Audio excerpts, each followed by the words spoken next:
banana. But you know something? Bananas. Bananas is my business. You know, I make my money with bananas. Sin embargo, parece que no hay motivo de preocupación porque el portavoz de la galería dijo que la banana es solo la idea, mientras que la obra es el certificado de autenticidad. Una colaboración con la radio Aborto.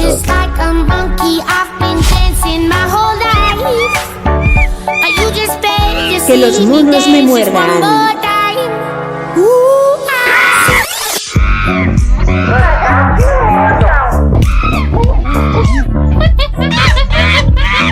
E agora vamos dar as boas-vindas às rainhas desta macacada, Mónica Calo e Silvia Raposo.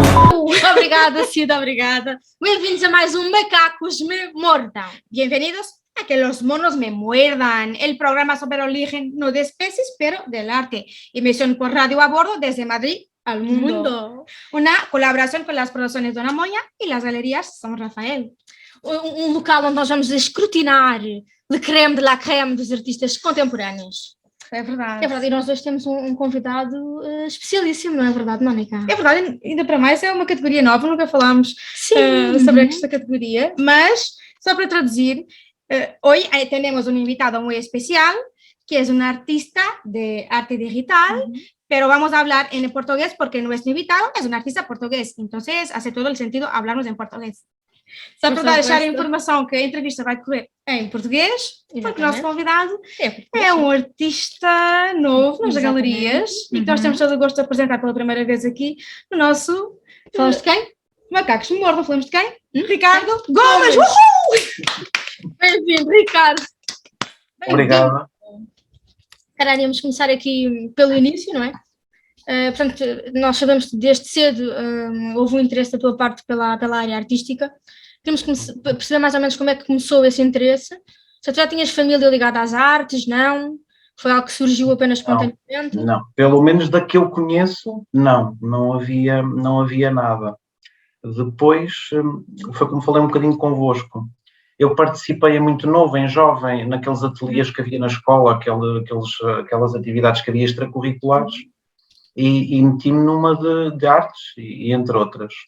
Na altura, foi um bocadinho o desenvolvimento da arte de pintura a óleo, portanto, coisa que eu fiz um quadro, mas aquilo nunca me cativou o suficiente. Portanto, e já na altura, a minha mãe tinha-me oferecido uma caixinha de pastel a óleo, de Van Gogh, na altura, uma caixinha de 24, isto foi aos meus 16 anos, portanto, estou com 36, a caixinha teve 20 anos parada, numa gaveta, a apanhar pó. Até o momento certo. Até que um momento fui à casa dos meus pais e disse, não, esta caixinha vou levá-la para Lisboa, porque isto há de ter alguma utilidade. E comecei a tentar perceber como é que funcionava o pastel a óleo. Portanto, eu já tinha tido contacto com os lápis a cera, também foi algo que não me cativou, mas há ali qualquer coisa no pastel a óleo, não sei se é a textura, se é o deslizar na folha, aquilo cativou-me. E eu comecei a fazer umas pequenas coisinhas com aquilo. Depois não toquei. Mais abstrato? Era uma coisa mais abstrata, sem significado e sem técnica, porque eram os rabiscos que eu fazia. Eu não tenho técnica, como é que eu vou agora? Mas aquilo era divertido porque eu enchia as folhas de tinta e depois usava muito os dedos. A mistura do óleo ao passar o dedo fica algo muito interessante. Mas depois era aquela questão, se eu não tenho técnica, o que é que eu vou fazer com isto?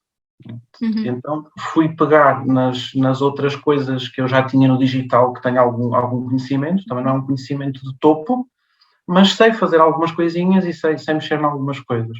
Então foi daí que surgiu a oportunidade, e tal como eu vos tinha descrito, que é a matéria-prima eu vou buscar ao pastel, ao óleo, e hei de experimentar outro tipo de tintas e outro tipo de materiais. Mas o pastel ao óleo, eu neste momento devo ter para umas 6 caixas. E é de-los derreter, aquilo derrete completamente. E foi começar a explorar estas coisinhas, fazer estes tons, fazer estas texturas. Eu gosto particularmente como as cores se misturam. mesmo quando a gente usa os dedos ou até aqueles os que chamam os fuminhos, Sim. para fazer, ou papel, já usei vários materiais para tentar ver como é que eles se misturam com as várias formas que eu vou fazendo. E depois começar a trazer estas texturas para o digital, portanto, surge a arte, que vocês já tiveram a oportunidade de ver, que é original e é diferente. Se a gente pegar só no digital e começar... Como é que tu fazes esta transição? Porque quando nós falamos em arte digital, muitas vezes as pessoas pensam que chega-se ali no computador e faz-se uma coisa qualquer, e não é bem assim. Muitas vezes há esboços por trás, alguns artistas não fazem esboço pronto, a papel, ou o que for, ou em tela, mas alguns até fazem obras em tela e depois passam para digital, portanto, há de tudo. Como é que no teu caso, como é que é esse processo? Não há um esboço, ou seja, porque lá está, como também não há técnica, eu não tento... Acho que perdemos um pouco, acho que foi a ligação que... Misturar... Estão a ouvir? Estás a dizer, sim. Ok. Como tens uma técnica, não segues uma técnica existente. Aquela envolvência das cores, portanto, é quase como, ok, já cheguei a um tom que me agrada. Já cheguei a umas cores e a uma paleta de cores que me agrada. Depois é fotografado, portanto, com alta definição, é fotografado, e depois no digital, ou trabalho com a imagem toda, ou escolho só uma área que me agradou particularmente. E depois aí é todo é o que eu digo, eu estou a viajar dentro de algo que eu fiz no pastel, eu vou viajar e vou emergir dentro daquilo. E depois há várias coisas, há várias técnicas, desde espelhamento, desde efeitos de curva, de lentes e destas coisas todas, vai-se construindo ali algo. E depois, como falei convosco, também tenho aquela área mais terapêutica, mais emocional, mais dedicada às pessoas, e sei que as imagens, ou seja, nós hoje em dia no mundo sofremos estímulos por tudo quanto é lado, e isso interfere nas nossas emoções, até na nossa personalidade, e muitas vezes não damos conta que isso está a acontecer. As publicidades hoje em dia estão muito bem construídas porque há lá coisas, estão quase sobre um véu, mas estão lá a gerar um estímulo e geram sensações. Não.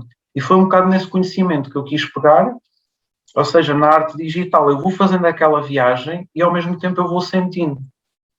E há aqui uma coisa também importante, normalmente eu pego nos pastéis quando eu estou a vivenciar algum processo emocional meu. Seja ele positivo ou não, porque às vezes também há, e há alegria, isto, olha, parece-me pintar. E outras vezes, se calhar, estou na tristeza também, e bora pegar nos pastéis e vamos derreter mais um bocado e vamos fazer. Então há sempre ali uma história por trás. Okay? Ela não é escrita, mas ela está lá expressa. E depois no digital é feita também essa viagem, e há sempre, o meu sentir está sempre por trás, e ali é o saber parar. Ok, há aqui qualquer coisa nesta imagem que impactou dentro de mim. Então esta imagem fica quase concluída. Depois posso mexer ali mais um bocadinho ao outro, mas o objetivo é esse, é que haja ali uma história, ou haja ali uma informação que vai impactar quem vai visualizar aquilo. Transmitir, de alguma forma. Usas muito os azuis e os tons de pele, o salmão. Sim. Eu pergunto-me o que é que te encanta em particular nestas cores? Tem a ver com uma dimensão, lá está, mais da psicologia, dos estímulos? Ou se é mesmo uma opção pessoal, gostas mesmo dessas cores? São as cores com que te identificas? Azul, roxo, vermelho mais intenso, sempre foram cores que eu preferi, que eu gostei. Mesmo naqueles desenhos que fazia, ou a lápis, ou marcadores, sempre são as cores que eu vou agarrar primeiro. Portanto, há uma ligação com essas cores que tem a ver com isso. E depois é ver a combinação que elas fazem. Mas sim, há um gosto particular disso, e cores mais vivas, cores garridas. Tenho uma caixinha de pastel que é só neons e metálicos.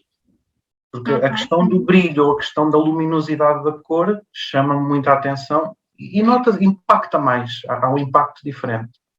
E depois é emergir eu chamo-lhe uma viagem quântica, quase vamos para dentro dos pixels e vamos ver, vamos desbravar. Agora, o pastel dá-me uma matéria-prima que, se eu for no computador ou no digital buscar essa paleta de cores e tentar desenhar alguma coisa, não fica igual. Não é igual, é verdade. Não é igual. É verdade, não é igual, mas é interessante o facto de haver esta transposição, não é? Exatamente, do material para o imaterial, que neste caso também se torna material, porque são prints e são prints muito especiais, mas não só a obra de arte em si, não é? É digital, e isso não há dúvidas, e espero também em breve podermos comercializar. Estamos a trabalhar nisso, não vamos já avançar, porque temos aqui as surpresas para breve também. Vamos falar disso um pouquinho mais à frente, temos mais uns artistas muito interessantes que vamos abordar também, e isto para deixar toda a gente curiosa para aquilo que aqui vem, que o novo ano há de trazer. Portanto, coisas boas só. Mas voltando ao teu percurso, Ricardo, como estavas a falar, muita gente se calhar não sabe o que é, quando tu dizes a palavra quântico, as pessoas desconhecem, então tu tens um percurso que eu acho interessante, que também mergulha na arte-terapia, e que não é muito falado, as pessoas às vezes não falam, ou então falam sem grande conhecimento, não percebem bem o que é, e pronto. E para desconstruir um bocadinho estes preconceitos, porque eu sei que tu, quando começaste, experimentaste com alguns dos teus pacientes na altura, e eu gostaria de perceber quais foram os resultados na altura, e se calhar explicares um pouquinho mais o que é a arteterapia, não é? Se calhar para quem ainda não tem conhecimento, não está tão conectado, e também às vezes procura, não é, uma terapia alternativa e não sabe bem onde encontrar, não é? A arte-terapia, ela tem várias vertentes e pode ser feita de muitas formas. E eu, quando estive mais a fundo, se calhar falando um bocadinho antes do caos que está agora e da pandemia e tudo o que isso acartou, um bocadinho antes eu trabalhava com grupos de pessoas e também trabalhava com crianças, grupos de crianças. E para uma criança é mais fácil interagir com ela, com materiais, ou com pintura, ou com a arte, do que propriamente ter uma conversa para tentar extrair a parte emocional da criança. Exato.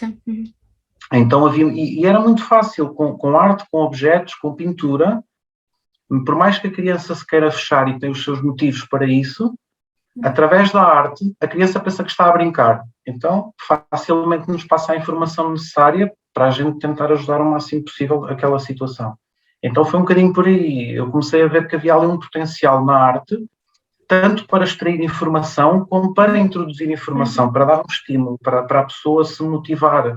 Havia crianças tristes, havia crianças deprimidas, hoje em dia eles também passam por uma série de coisas, porque estão inseridos neste caos, direto ou indiretamente, seja porque os pais também estão a passar e é canal direto para eles, porque vivem nesse ambiente, seja por outros fatores externos, ou que eles também vivam no mundo deles mais pequenino.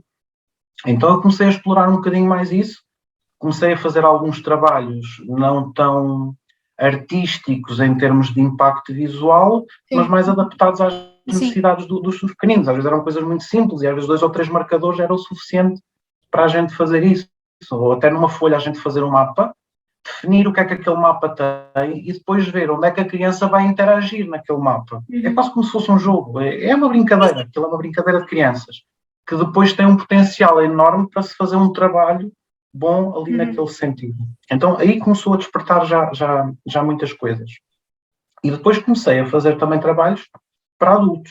Portanto, essas imagens que vocês virem, as que estão disponíveis não vou dizer essas imagens porque essas foram específicas para, foi com o propósito de ser para a galeria, mas desse estilo, desse género, mas de uma forma dinâmica, ou seja, elas mexem.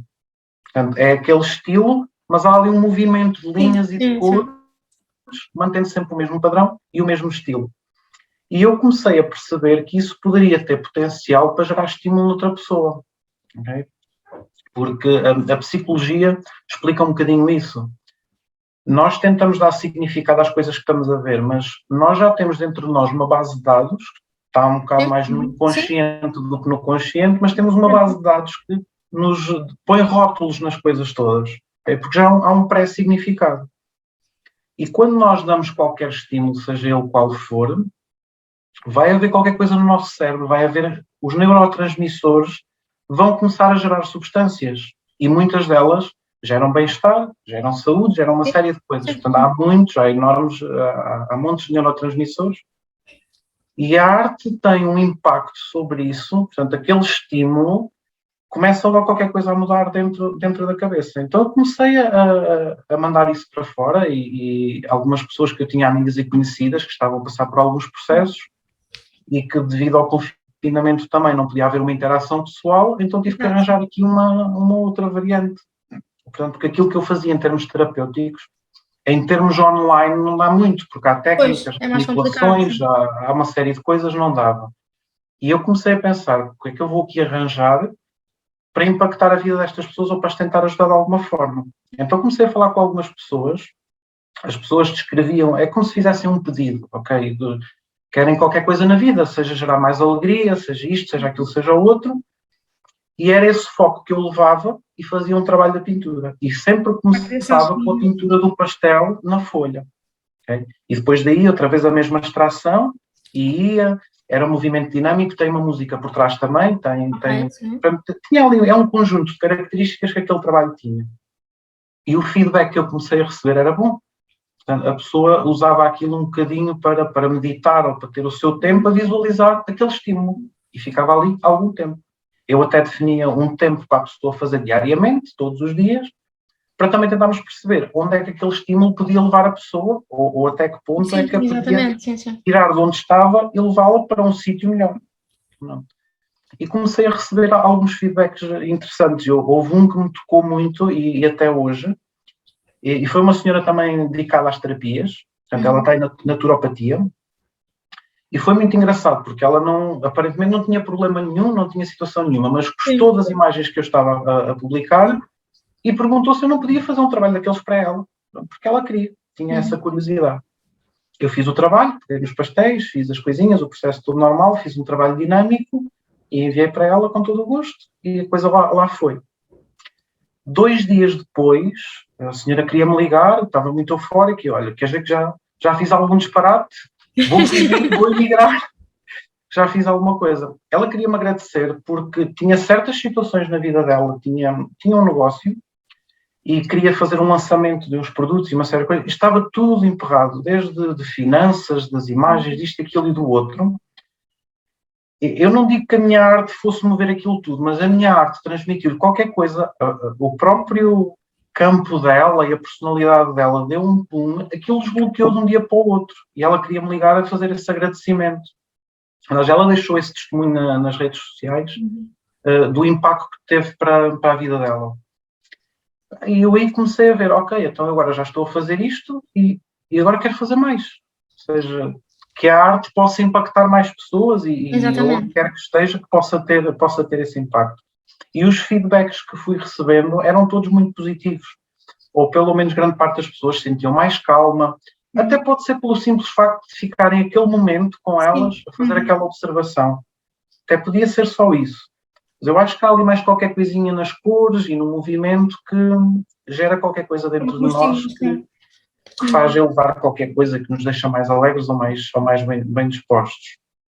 Então comecei a fazer estes trabalhos também assim, e em quadros. Eu podia haver quadros disto, podia haver quadros, ou ele pode estar disponível para vários formatos. Comecei por fazer alguma roupa também para mim, ou mandar estampar os desenhos com alguns trabalhos, e eu próprio me sentia diferente. Porque há um estímulo, quer queiramos, quer não. Sim, claro que sim. Há um estímulo, assim como a gente vê no mercado, há coisas que vendem porque têm um certo estímulo, e eu comecei a fazer essas experiências também em mim. E até gostava, porque estes padrões que eu faço, pelo menos na minha cabeça, eu não tenho essa formação da área têxtil nem da área de moda. Sim, exato. Sim. Eu acho que são padrões super interessantes para estarem presentes num vestido, em roupas. É verdade, sim. Coisas interessantes. Anda aqui a magicar, vamos ver qual é que é a porta que se abre ou qual é que é o destino que esta arte vai ter. E vai estar sempre a evoluir. Portanto, é uma parte de mim, apesar de eu fazer certas coisas, ou várias coisas, esta já vai comigo porque também marcou muito a minha vida. Porque quando veio o confinamento destas coisas todas, toda a gente ficou afetada. Exatamente, sim, claro. Outra, e isto trouxe uma motivação para fazer outra coisa. E normalmente é o que dizem, no caos há sempre qualquer coisa bonita que vai surgir, portanto, às vezes é necessário haver o caos para surgir algo mais interessante. Portanto, acho que é uma coisa que me vai, independentemente daquilo que eu vá fazer, este processo, este trabalho, esta criatividade, já me vai acompanhar para o resto da vida. Acompanhar para o resto da vida, sim. Eu acho que nós também falamos muito na arte. Obviamente toda a arte é terapêutica, ou pode ser terapêutica, tem esta dimensão de terapia, mas nem toda a arte, ou nem todos os artistas pensam nisto quando estão a criar. Dessa forma, sim. Portanto, e o facto de tu pensares quando estás a criar é relativamente especial mesmo. E para quem comprar uma obra do Ricardo, já estou a fazer propaganda, tenho a certeza Faz parte, exatamente, mas tenho a certeza que não se irá arrepender e que vai conseguir compartilhar com ele esta sensação de bem-estar que ele pretende transmitir, não é? Porque as tuas obras... Cada uma das 3 obras tem uma história, né? Mas é uma história que, se for eu a contá-la é uma coisa, aos olhos de outra pessoa vai ser outra. Exatamente. É quase daqueles livros que têm 1001 histórias, e os olhos que a virem vão ver uma coisa diferente. A interpretação é sempre diferente. E se virem hoje é uma coisa, amanhã é outra, portanto tem profundidade. Eu sinto que há ali uma profundidade que vai levar, assim como todos os artistas, como a Mónica estavas a dizer. Muitas das vezes eles fazem isto de forma inconsciente, mas está lá Exatamente, sim, é verdade. Está lá essa substância, e acho que o impacto que a arte tem muito a ver com a informação que se consegue lá pôr. E a gente vê grandes artistas, e às vezes, eu que não sou propriamente um expert em arte, há obras de arte muito simples, ou que têm um rabisco, tem um traço, tem um pontinho, mas tem uma quantidade de informação brutal lá dentro. É verdade. Brutal. Exatamente, são Por códigos isso é que tem o protagonismo que tem o reconhecimento que tem, e muitos tornam-se eternos, que muitos já não estão cá, e as obras ainda hoje estão vivas e estão a andar por aí em movimento. E às vezes as pessoas não pensam, mas como é que isto deu morte de arte? Mas de facto tem aquelas características específicas. Vamos focar numa obra específica que eu acho que gostaria de abordar, precisamente porque o título me remeteu aqui para, que é a Anima Spike, só para não dizer mal, prefiro ler, que é para não... eu costumo dizer que eu falo todas as línguas, só falar bem é que, pronto... dou um jeitinho em todas, pronto, vai-se dando de um jeito, porque eu sei que na psicologia analítica do Carl Jung, esta teoria não é de que, aliás, isto não é só nesta teoria, se formos já bem entrado até na Bíblia, diz que todos temos um feminino e um masculino dentro de nós, e eu não sei se este Anima Spike é o teu lado feminino de alguma forma, ou não. Ser, sim. Foi um nome intuitivo. Não foi uma coisa que eu tivesse a pensar, foi do género, ok, eu vou ter que dar um nome à obra. Exato, ela para mim já tem uma história, mas falta batizá-la. Então fiquei um bocadinho com ela. E é engraçado, porque de todas, eu tenho as 3 obras em ponto mais pequenino, até queria ver o impacto delas físico, e a Anima Spikes é a que está num quadro, que eu também fiz artesanal, pintei, e está lá. Portanto, é a que me chama também mais. Há ali qualquer coisa que me chama. Mas sim, tem a ver com isso, a questão da ânima e do ânimo, o que tu falaste, o feminino e o masculino, tem um bocadinho por ali. Apesar das cores parecerem mais masculinas, e até a própria estrutura dela, porque em algures parece que está ali uma gravata, e a gravata é um símbolo mais masculino. Exatamente, sim. E tem uma dimensão também, para a tridimensionalidade, um pouco metalizada, não é? Que acaba por ser mais masculina, mas depois também tem os cores-de-rosas. Também. É interessante, é muito interessante. Tem ali essas misturas todas, e essa foi uma das que levou os metálicos, sim, levou as cores metálicas. E acho que é isso, Qual é que está a história que está por trás para ti? Se as tuas tem uma história por trás, nesta em particular, qual é que é a história? Se puderes partilhar, claro, obviamente. A história em si, ou a percepção que eu tenho da história, eu vou guardar para mim, mas posso falar aquilo que ela me transmitiu. Sim. À força. Aquele quadro transmitiu-me força. Okay? Não sei se pela aquela percepção de estar aquele aspecto de gravata, porque a gravata também é muito usada hoje em dia pelos homens executivos e tudo mais, porque ela tem ela tem ali uma correlação com as espadas. Okay? É quase como antigamente, no mundo mais masculino, eram as espadas, hoje é as gravatas. É as gravatas, exatamente. E as pessoas pensam que é um acessório de moda, mas tem uma simbologia muito forte, ok? Muito forte. A dimensão simbólica é forte. Então é quase ao início eu ali o nome também guerreiro que veio, a questão do guerreiro, porque deu-me força àquela pintura, mas depois acabei por lhe chamar Anima. Ok? E acho que faz todo sentido, sim. Sim. E até que ponto do feminino também muitas vezes não vem uma força, não é? Costumam dizer, por trás de um grande homem é uma grande mulher. Exatamente, sim. E indo por esse caminho do masculino e feminino, está tudo interligado. Okay? Um não está sem o outro e existe essa junção. E se não quisermos ir tanto para a parte espiritual e tudo, vamos para as coisas mais simples. Faz parte. No dia a dia, o masculino e o feminino são duas coisas que se complementam e para avançar, os dois têm que estar numa certa sintonia. Tem que haver um equilíbrio. Sim, é fundamental. Vamos falar de outra obra. Pode ser? Sim, sim. Se calhar eu ia aqui pela Horse Flame. Explica-nos um bocadinho como é. Lá está, eu acho curiosíssimo os nomes que tu arranjas para as obras. Como é que surgiu este nome? O que é que tu quiseste da mesma forma que o outro. Da mesma forma. Ali é óbvio que há lá qualquer coisa que parece um cavalo. E parece que até alguém está em cima do cavalo a montar o cavalo. E então eu tinha que lhe chamar cavalo qualquer coisa. Né? E como tem lá os laranjas, os castanhos, há ali uma energia de fogo, ok? Não há a sensação de chama, mas há a sensação de fogo. Sim. Okay? Então daí o nome que eu lhe dei. E ali dá-me uma sensação de profundidade muito grande. Portanto, há um cavalo e a própria simbologia do cavalo em termos de arquétipos, ok? É algo muito, muito forte e é curioso porque... Já agora estás a falar, explica só o que é que são os arquétipos para quem não está a par, não é? Porque também quem está a ouvir não tem essa... Arquétipos, assim, de uma forma mais simples, como do ponto de vista da tua perspectiva, não é? Obviamente, por exemplo, para mim que venho de teatro, o arquétipo é uma coisa totalmente diferente do que é para ti, então...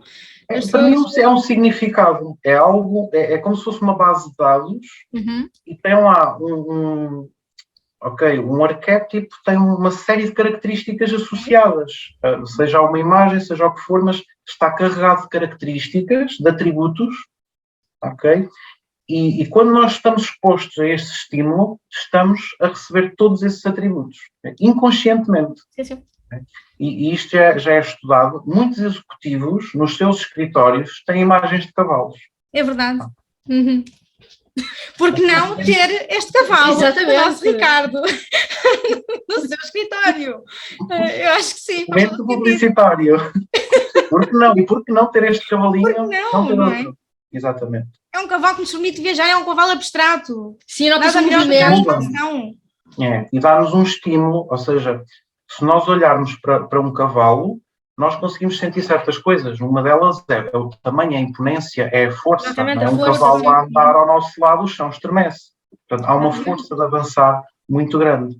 E depois tem aquela parte toda da beleza, da crina, de tudo mais. Portanto, um cavalo tem elegância e tem essas coisas todas. Aquele é um bocadinho diferente, mas não deixa de ser um cavalo.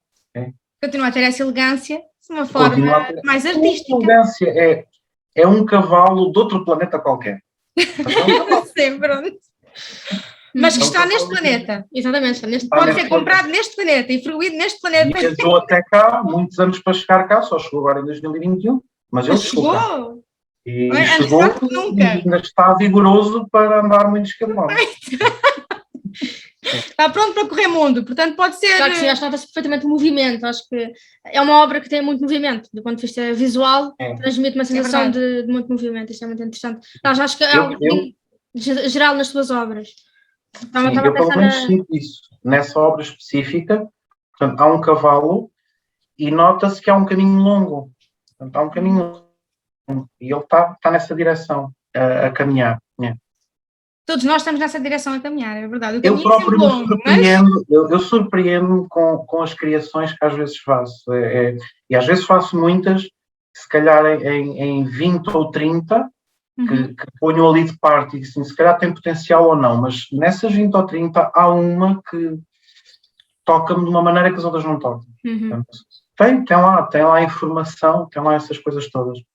E então é nessas que eu pego para gerar estímulo, porque se impactou em mim e estou ali focado a 100% em sentir aquilo, eu sei que ela vai ter algum impacto. Eu sei que vai ter. E então faz parte do processo, não é também criar muita coisa e às vezes só 3 ou 4 é que são aquelas que nos causam um estímulo maior e fazem mais sentido, não é? Depois haver uma continuidade. Algumas ficam na gaveta também, mas...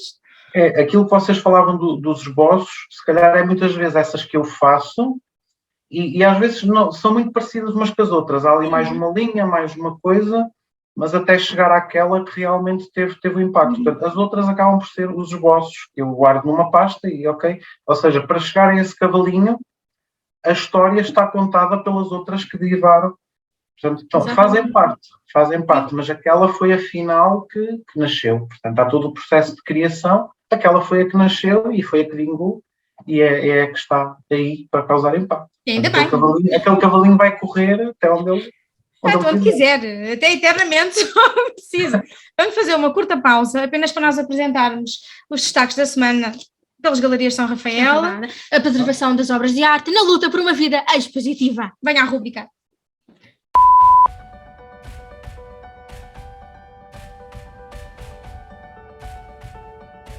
Esta semana temos em destaque Horse Flame e Rainbow Vortex de Ricardo Gomes, o nosso convidado de hoje.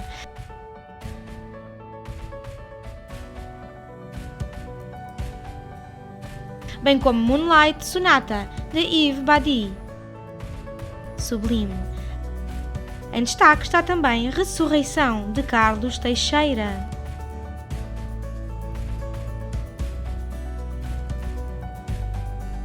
Sem título 11 de José António Faraco Maravilhoso e ainda Veneziano de Fabiane Caro Roman.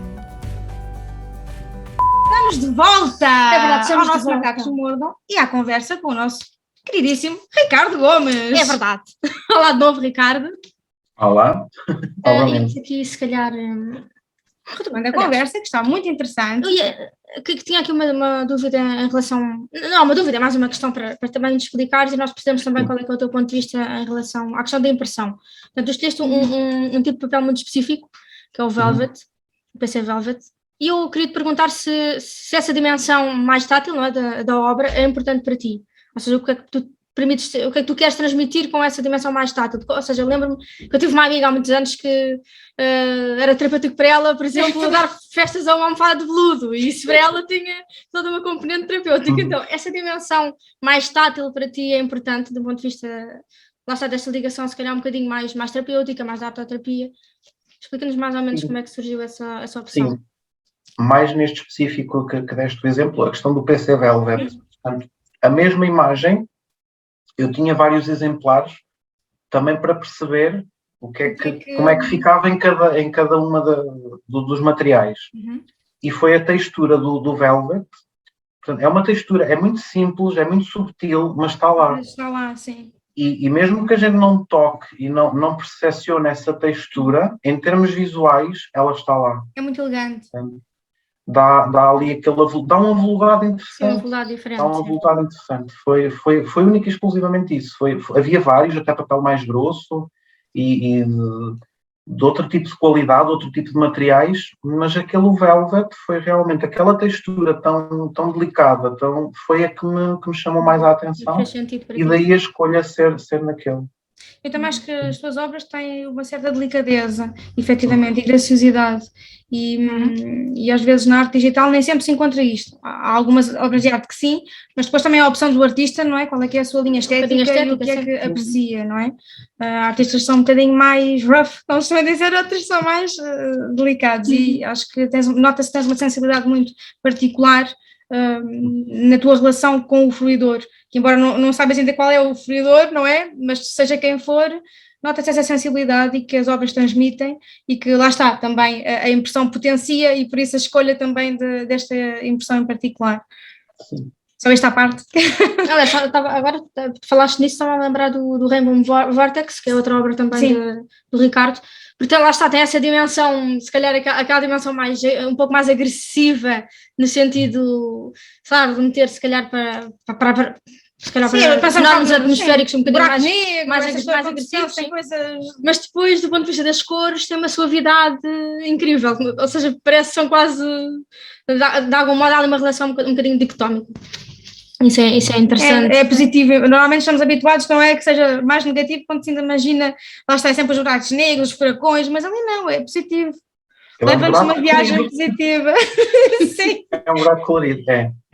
Esse puxa-nos mesmo, ou pelo menos a minha percepção é essa. Ele puxa mas está-me a puxar para Um algo lugar bonito. positivo. Para algo bonito, por causa dessa construção mesmo de cores. E essa inicialmente não era para ficar assim, portanto, havia todas aquelas cores, aquilo foi assim um extra que surgiu do nada, que foi pegar naquelas cores todas e fazer-lhe aquela torção e dar-lhe aquele afunilamento e aquele nível de profundidade que naquele, ou seja, nós não vamos, ele puxa-nos. Ele puxa-nos mesmo. Visualmente. E se a gente ficar a olhar, a gente vai para qualquer lado. Começa a Exatamente. Espero que ninguém fique tonto, mas viajam, não ficam tontos, viajam. E como é bom viajar. Vão fazer uma lavagem, aquilo é uma máquina de lavar com um arco-íris à mistura, é assim qualquer coisa. Então a pessoa entra de uma certa forma e vai sair lá linda e maravilhosa com uma roupa que a gente tira da máquina. Portanto, mas isto é para as emoções. Acho que foi uma boa metáfora. Transforma-nos as emoções. Isto é um amaciador de emoções, é coisas modernas. Portanto, estamos sempre a evoluir e o digital possibilita-nos também isso. Também potencia isso e, efetivamente, eu sinto, principalmente depois desta pandemia, que ainda não terminou, ainda continua muito vigente, mais do que nunca nós precisamos deste amaciador, como estamos a dizer. Então, estamos a precisar de coisas positivas. Sim, pensar em coisas positivas e... Não é? Conseguimos estarmos energeticamente equilibrados a todos os níveis, emocionalmente. Exatamente. E neste aspecto a arte é fundamental e a tua arte então já tem por detrás todo este pensamento, todo este historial que ainda potencia mais, obviamente, estas transformações pessoais e individuais e coletivas também, sim, claro. Que eu creio que serão muito boas ao longo do próximo ano. Tenho a certeza que passar também esta fase mais difícil, tudo vai normalizar. E os artistas estão cá também para potenciar e ajudar a tornar tudo um pouco mais confortável e mais alegre, apesar do caos. Acho que sempre foi assim desde o início da história. Portanto, nós estamos sempre a dizer isso e a verdade é que eu acho que o período mais criativo foi precisamente este período de confinamento, para os artistas quase todos no geral. Acho que houve muita gente a criar, muitas coisas diferentes, muitas obras novas a nascer. Acho que desse ponto de vista criativo, lá está, os artistas têm essa coisa boa de conseguir transformar, se calhar, numa coisa menos positiva, não é? É isso, é algo positivo. É algo positivo. Vamos lançar-te agora um desafio. Está no momento do desafio. Que é como quem diz, Silvia? Que é como quem diz, soltem a banana. Ainda não, vamos chegar ao fim da macacada. E vamos soltar uma banana da semana passada, não tarda nada. É verdade. Mas agora vamos lançar-te este desafio. Que é o seguinte, se tu aceitares, obviamente, exatamente, claro. Deixa-nos dizer se aceitas, não forçamos ninguém a nada. Portanto, eu faço este desafio todas as semanas, a todos os artistas, portanto é aqui um desafio do programa, que consiste em fazermos 2 perguntas, portanto se tu acertares nas respostas... Que ótimo, não é? É bom para ti, para nós, para o mundo, para a cultura geral, mas se errares, tens que fazer uma obra de arte a partir de uma banana que vamos mostrar no próximo programa aqui. Portanto, pode ser o que quiseres, desenho, pintura, escultura, arte digital, pintura. Eu acho que vou querer falhar. O objetivo é que tem que ser a partir de uma banana. E qualquer dia vamos fazer uma exposição de bananas. Ok. Uma banana... coisas muito diferentes. Nós temos obras a partir do mesmo tema, coisas absolutamente extraordinárias, com uma criatividade incrível e até muito curiosas, não é? Caso porventura não acertes alguma coisa, nós tentamos sempre, não é? Que o convidado não acerte. Não tentamos nada, alguma vez. Se eu acertar, eu posso fazer ao mesmo trabalho? Claro que sim. Pode, já houve pelo menos 3 artistas que fizeram. Agora fiquei com um certo bichinho de pegar numa banana e perceber o que é que consigo artisticamente fazer com ela. Olha, muito obrigada por esse desafio. Vamos jogar então ao fim da macacada. Como um macaco gosta da banana, eu gosto de ti. Queres começar tu? Como é que Posso começar? Não posso começar. Então, primeira pergunta. Vamos a isto. Rafael, na famosa pintura Madonna Sistina, retratou a figura de São Sisto, com um dedo a mais pintado.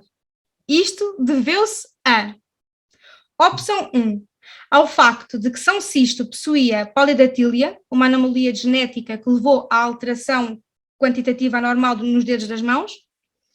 o que lhe dava uma habilidade e destreza incomparáveis, qualidades que Rafael quis destacar. Opção 2. Ao facto de São Sisto ter sido o primeiro a estipular que, durante a consagração religiosa, ninguém além dos ministros do culto poderia tocar no cálice sagrado. Por esse motivo, o Rafael retratou-o com um dedo a mais, representando a mão divina. Opção 3. Isto derivado da crença renascentista de que as pessoas que tinham 6 dedos possuíam um sexto sentido. Opção 4.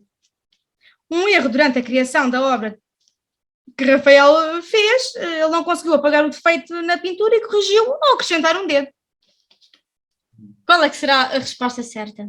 Qual é o teu palpite? Aquele que tenho errado não me parece, portanto vou já descartar essa. Ok, Aqui não há o 50-50, não há ajuda do público. Não há. Posso dizer que só uma está certa. Exato. Okay. Eu vou escolher a primeira. A primeira, que ele possuía polideltília. Sim. Não, então é a segunda. A segunda. Foi o primeiro relativamente à consagração religiosa. Portanto, ele foi o primeiro. Representava. É a tua última resposta, é isso? Sim. Tens a certeza? Não tenho a certeza, mas é essa que eu quero bloquear. Essa? Será? Está bloqueada. Não. Está errada. Não. É verdade. A resposta certa é que, de facto, existia essa crença renascentista de que as pessoas tinham 6 dedos, tinham um sexto sentido mais apurado, por assim dizer. E por isso, há mais do que não é só esta obra dele, há várias obras que, de facto, retratam várias figuras com 6 dedos, precisamente por causa do sexto sentido. Pelo causa do sexto sentido. Okay. Eu também não diria, sou sincera. Porque todas as outras faziam mais sentido que esta. Estou cada vez mais próximo do trabalho com a banana. Já temos a banana! Mas pronto, agora vamos tentar aqui. Isto é a pergunta da redenção. Exatamente. Agora é nessa. É a pergunta da redenção. Então vamos aqui então à segunda. A obra Pietà, de Michelangelo. Opção 1. Foi a única obra assinada por Michelangelo, tendo sido inicialmente atribuída a outro artista, uma vez que duvidavam da sua autoria, devido à sua precocidade. Opção 2. Foi uma das obras atribuídas a Michelangelo, nunca tendo sido assinada, uma vez que o artista nunca assinava os seus trabalhos, porque parecia um gesto arrogante e pretencioso, e todos os reconheciam as suas obras apenas ao vê-las. Opção 3. Foi esculpida num bloco de mármore de uma pedreira de Carrara, que o próprio artista transportou por ser extraordinariamente exigente com a matéria-prima. O artista levou 12 meses para escolher a peça que mais lhe agradava e transportá-la para Roma. Ou então, a opção 4. Portanto, retratava Cristo com um dente a mais, porque, de acordo com o simbolismo religioso da época, o quinto incisivo foi definido como o dente do pecado, referindo-se à crença popular de que Jesus teria casado com Maria Madalena e tido filhos. Esta é difícil. Difícil! Eu posso repetir se quiser. Eu acho que a que me fez mais sentido foi a última opção. A última opção? Portanto, que seria, portanto, retrataria o dente do pecado devido a essa crença popular. Ok. Sim. É a tua última resposta. Será? É essa que eu vou bloquear. Será? Não será? Será? Não será? Não será! Não é. Não é verdade, não é. Mas não está totalmente errado. É verdade. A resposta correta, sim, nós vamos passar por todas porque acho que estas merecem. Sim, merecem uma explicação mais... para quem está aqui a ouvir. Portanto, a resposta correta era a primeira. Portanto, ele foi a única obra assinada pelo artista. Ele não assinava nenhuma obra porque achava que era algo arrogante e pretencioso, mas como esta obra foi atribuída na altura a um outro artista, ele basicamente num ataque de raiva escondeu-se à noite na igreja e assinou a obra às escondidas. É a única obra assinada pelo Michelangelo. Só dizer que, portanto, esta terceira opção de que ele tinha esculpido, portanto, a obra num bloco de mármore que ele próprio foi buscar à pedreira, é verdade, mas ele levou 9 meses a fazê-lo, a escolher, portanto, o bloco certo e não 12. E, Foi menos tempo, mesmo assim foi, mas ainda foi algum tempo. Ele era de facto minucioso e bastante. E percebe-se porquê, Claro que calma, percebe-se porquê. Claro que sim. Claro. E a última, portanto, de facto, ele retratou Cristo com um dente a mais, mas porque havia de facto a crença, portanto, naquela altura, de que, portanto, era um sinal de que Cristo com a sua morte, né, com a sua morte, levava todos os pecados, representava o pecado, mas era porque Cristo, ao morrer, portanto, levou os pecados todos do mundo consigo. Portanto, É verdade. Há sempre uma coisa de verdade em todas as. Há sempre uma verdade, mas são meias verdades, mas verdade é só uma. E agora sim, podemos dizer soltem a banana. Vamos revelar-vos a banana do desafio da semana passada pelo nosso Faraco. E cá está ela. Muito obrigada, Faraco. Olha, já muito temos a banana, obrigada, o mais Ricardo. importante, há que dizer. Portanto, temos este desafio, na próxima semana vamos mostrar. É verdade, Uma estou obra, a curiosa. partir de uma banana. Já vai parecer que uma banana sistémica, uma coisa assim. Qual é o meu prazo? Qual é o meu prazo? Uma semana para fazer Não, uma isso? semana. Uma sim, é para o semana, próximo uma programa. semana. Esse é o desafio, pretende ser numa semana. Não é fácil, não é fácil. A nossa Leonor, coitada, as obras dela demoram tanto tempo a ser feitas, porque também são geniais, obviamente, e ela é muito minuciosa. E fez-nos um presépio com bananas que eu achei super original. É verdade. Portanto, a criatividade vai Portanto, limites, vale não é? tudo, vale tudo menos arrancar olhos. Tem que ter a banana, é o elemento fundamental, Exatamente. e a partir daí a criatividade. Exatamente, cada um Ok. flui. Pode ser criativa à vontade. Muito obrigada, Obrigada. por este Obrigado a momento. vocês também. Foi muito interessante para nós, certamente foi muito interessante para quem nos está a Acho que ouvir sim, e a sem ver, dúvida. não só porque ficaram a conhecer-te, que ainda não te conheciam, e muito a mais há para descobrir na Claro que nossa sim, podem plataforma. ver, já agora para passar a publicidade, www.galeriasaorafael.com, onde podem descobrir as obras fabulosas do Ricardo. Vão ver. Não hesitem. É verdade. E voltamos, portanto, no próximo programa, também com outros convidados especialíssimos. Sempre especiais, sempre o melhor. Claro De que sim, creme de la claro creme dos artistas contemporáneos. Voltamos la próxima semana. Solo decir que volvemos la próxima semana con otro invitado muy especial. Besos. Obrigada, Ricardo. Beijinhos, até para a semana. Obrigado. Até para a semana. Beijinho. Obrigado.